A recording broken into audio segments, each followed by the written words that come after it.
Obedience. It's such an important thing to the Christian walk. And by Christian, I mean the Christ-like walk. To be Christ-like is to be obedient.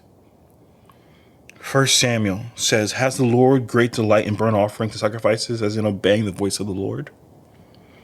Behold, to obey is better than sacrifice, to listen than the fat of rams. It's better than sacrifice. Because I feel like a lot of times believers are so willing to sacrifice this. Oh, this is for the Lord. I'm sacrificing this for God. I'm sacrificing this for God. The Lord's like, are those sacrifices obedience? Why do I care if it's not obedience? Did I tell you to do that? Did I tell you to do this? Did I tell you to go to this conference? Did I tell you to talk to this person? Are you moving with my voice? Are you doing as I say for you to do?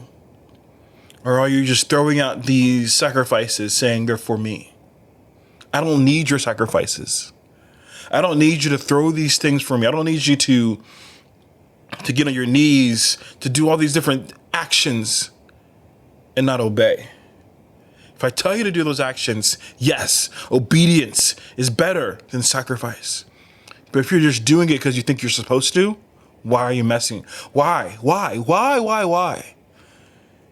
We do these things because we love the Lord. We sacrifice needs to be due to obedience, not because you're just doing it.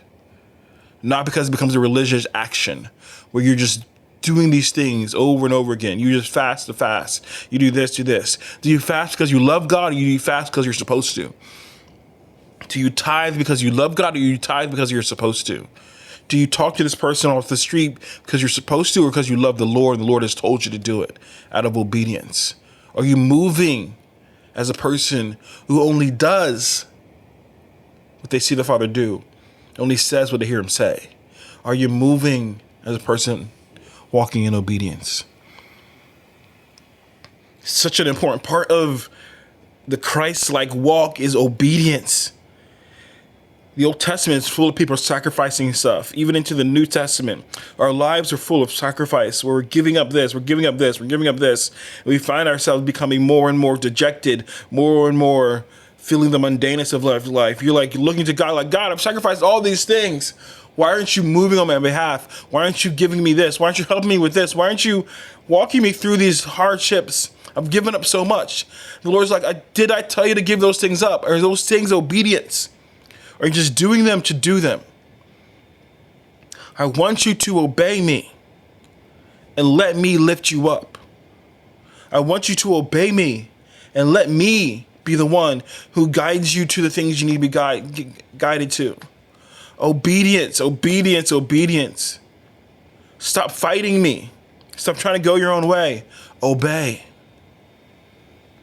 And then you will see the fruits of the land. Then you will see the fruits of your labor because you're moving with me. Not in your own strength to appease me. I am not a God who needs to be appeased. He's not a God who needs to be appeased. He's not like these other gods across the world who need you to do this, who need you to do this 5 times a day, do this, do this, do this. He's not the kind of God. He's a God who wants you, because of love, to obey him. And as you obey, let him lift you up. Let him guide you.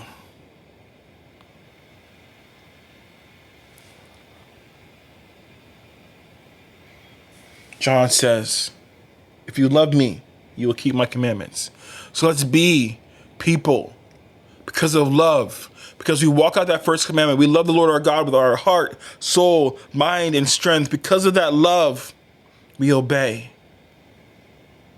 Because there's no way. The reason that's the first and greatest commandment is there's no way to complete every other commandment unless you have that first one. And that is in first place, that you love the Lord your God with all your heart, soul, mind, and strength. And out of that love, obedience flows out, where you can fulfill every commandment the Lord wants you to fulfill, because you are a person of obedience, overflowing from the love of God.